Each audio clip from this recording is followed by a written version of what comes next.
Guys, welcome back to TechDose, and in this video we will look at first completely painted row or column problem, which is from Leetcode number 2661. Let's now look at the problem statement. In this problem you are given a zero indexed integer array ARR and the m by n integer matrix mat. Array and matrix both contain all the integers in the range of 1 to m into n. Go through each of the index I in the array starting from index 0 and paint the cell in the matrix containing the integer array at I. Return the smallest index I at which either a row or a column will be completely painted in the matrix. Now if we look at the first example, then in this case we are given a 2 by 2 matrix containing 1, 4, 2, 3. Now in this case we are trying to paint the entire matrix using the array. So if we go index by index in the array. So if we go to index 0, it is said that you have to paint this one. So we have painted this one here. Now we will go to 3. If you paint this 3, we have painted this 3 here and 1 as well. If you go to this 4, then we have painted 4. Now as soon as we paint 4, then at least a row or a column has been actually painted entirely, right? Now we don't need to paint both of them together, but at least it is said at least a row or a column, right? So in this case they both are painted together, but that is not a problem. So in this case we will be saying that at index 2 we were at least able to paint a row or a column. So we will return 2, right? Now before looking at the next example, let's read the constraint.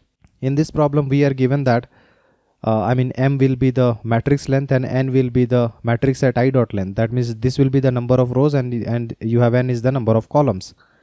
Then array length, that means the array which is given is of length mn. That means the array and the matrix have exactly same number of items. Now why they are same? Because we will be painting each of the cells one by one. So all the cells will be painted eventually, and that is why the array size is same as the matrix size. Now m and n can go to maximum 10 to the power of 5, but also it is said that mn will be within 10 to the power 5 limit. It will not become more than 10 to the power of 5. Now array at I and matrix at RC will be all the numbers in the range of 1 to mn. Now after looking at this and seeing that all the array items are unique and all the matrix items are unique, you can figure out that all the items will be certain permutation of the numbers from 1 to mn, because all the items are unique and the array size is also mn, right? So that is the reason. Now let's look at the second example. In this particular case we are given a 3 by 3 matrix and these are the items which are given. Now I will be going to all the items one by one. Let's say these are all the items from 0 to 8 and I'll be going to this first item. Now it is saying that paint this 2. Now for painting 2 you have to mark it, but first you have to search for it. Now how will you search it? You have to go through the entire matrix and search it. So that will take order of mn time to make one search, and that is actually not a good approach to do, right? Because totally in the array you have mn items. And for each of the search, if you are taking mn time, then that will become mn whole square, and that will become 10 to the power of 10 in the worst case, right? So this you cannot do. We have to do efficient searches of the item. Whenever I want to search an item, let's say here 2, then I should get the xy coordinate. That means the row and column number, right? So for that to happen, I will be building a lookup table. And in the lookup table, I will have the value, the unique value in the matrix, and I will contain the xy coordinate here. So I will be iterating through the entire grid one by one, element by element, and whenever I see an element 3, then it is at row number 0 and column number 0. This is what I will be saving. And this 2 is at, let's say, row number 0 and column number 1, and so on, right? This is the first step. First we have to build the lookup table. Once you have built the lookup table, then I will say that for each of the item I can just see the lookup table and determine where it is present in order of one time. So let's say this 2 is present at 0, 1, and this is something I can determine in order of one time and I can paint it. Now if you do the painting, then it can be fully painted or it may not be fully painted. How will you know if it is fully painted? If the row in which 2 is present is fully painted, or the column in which 2 is present is fully painted. Now you know that the number of rows are m and the number of columns are n. So if the row has to be fully painted, then the total number of items which needs to be painted in this row number 0 has to be n, which is the number of columns. Because in any row Ri, there will be exactly n number of items, because n is the number of column. Number of column defines the number of item in a row. Okay. So whenever 2 is getting painted, you have to check the number of items which are painted in the given row, and also the number of items which are painted in the given column. If the number of items painted in the row equals to n, or the number of items which are painted in the given column 1 is equals to m, which is the number of rows, then we will say that at this particular point I was able to paint at least a row or a column, and then I will return the index as an answer. So let me tell you about the expectations here. So again I am writing these are the indices, and so if I go on painting one by one, then 2 will be painted here, again 8 will be painted here, 7 is painted, so 7 will be painted here, 4 is painted here. Now as soon as I paint this 4, I know that this column has been painted, because I know that the number of items painted in column number 1 must be equals to the number of row, that is 3. And that is how this is where I will be stopping, and I will return 3 as an answer, because this is the first index at which I was able to paint an entirely a row or a column. So that is why 3 is the answer. Now in the dry run of this idea, I will be showing you how to maintain the counter for counting the number of items which are painted. So I have taken the same example with the given array, and the step number 1 is to go through the entire matrix, all the cells one by one, and build the lookup table as I had told you, right? So I have already built the lookup table. You can see that 3 is having an index 0 0, and until 9 is having an index 2 2, right? Now I will be flowing through this entire array one by one, and I have to keep track of how many items I have painted in this given row and the given column. Now 2 is present at row number 0 and column number 1. This is the location for 2. Now if I want to paint this, then the number of cells painted in row number 0 will increase by 1. So let's increase the number of items painted in row number 0 and increase the number of items painted at column number 1. So I will do that. Now this row count and the column count are actually the frequency counter for each of the row and column. So this is of m size and n size, right?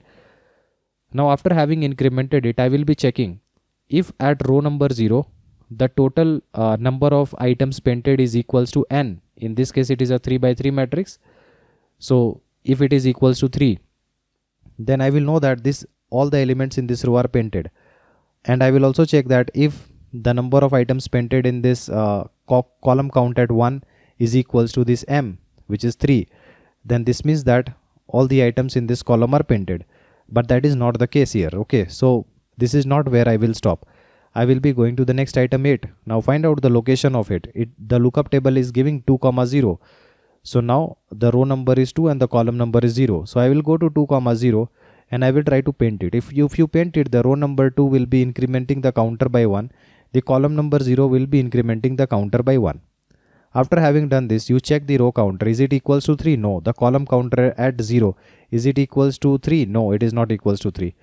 So we have not yet painted entirely a row or a column. Now go to the next item 7. Now look at the location of 7. It is saying 2 comma 1. So now we are at row number 2 and column number 1. Now you paint it. So row number 2 increment the counter, column number 1 increment the counter. Check out the row number 2. Is the count equals to n, which is 3? No. Check out this column number 1. Is the count equals to m, which is 3? No. So we have not yet painted entirely a row or a column. Now go to the next item, which is 4. Look at the lookup table. It is 1 comma 1. So now the row is 1, column is 1. This one. So paint the first row. So the count will increase by 1. Paint the first column. So the count will increase by 1. Now after having done this, check the row at 1. Is it equals to n? That is 3. No. Now check the column count at 1. Is it equals to m, which is 3? Yes, this is equals to 3. So we have painted this column number 1 entirely. And this is where we have to stop. And index 3 will be our answer. Because this is the first index moving from left to right, where I have painted at least entirely a single row or a single column, right? So in this case, the answer will be equals to 3. So I hope you were able to understand this approach. In this particular case, in order to build up the lookup table, we have to go entirely through the entire matrix. So this will be order of mn. And after this, I may have to go through all the items of the array, which is order of mn. And the lookup in the lookup table will be considered to be order of 1, let's say, right? So the total time complexity will be order of mn as well. So mn plus mn will be order of mn, and the space complexity will be the lookup table is of size mn, and this is of size m, and this is of size n. So if you add m and n size to it, then the total space complexity will also become mn, right? Because m and n are smaller. So the time complexity is mn and the space complexity is mn. Let's now look at the code. If you are someone who is looking to prepare for top product based company within a limited time of just 3 months, then we have brought for you both the DSA and the system design live interview training program. The most important feature of this program is you get a filtered and condensed structured curriculum, in-depth discussion of all the topics, and my guarantee of your understanding, one-on-one guidance with me, and live weekend classes. To know more about the training, you can WhatsApp us on this given number. In this particular code, I have defined PII with pair integer, and I am given the array and the matrix. So I'll be finding the number of rows and columns. Step number 1 is to create the lookup table. So lookup table is of size mn plus 1 because the items are starting with value 1, right? And I'm taking simply an array to be the lookup table, which will work faster than your map. So I have taken an array of size mn plus 1 because 0 will not be used here. And now I will be iterating through all the items, and whenever I see an item, I will be storing its xy coordinate into the lookup table. So the item value will be the key and the coordinate will be the value in the map. After having pre-processed it in time of order of mn, then the second step is to start painting. And for painting, I will be keeping a row counter of size m and the column counter of size n. And I will start painting by moving through all the items in the given array. So whenever I take an item from the array, then I have to find out its actual location in the given matrix. So I will use the lookup table for that, get the coordinate and store it in xy. And then I will be incrementing the row count and the column count, because in that particular row, that means in the xth row, we are painting one more cell. So the row count will be increased by 1 because we are painting one more cell in that row, and we are painting one more cell in column number y. So the column count will increase by 1. And after that, you have to check if the row count at x is equals to n or the column count at y equals to m.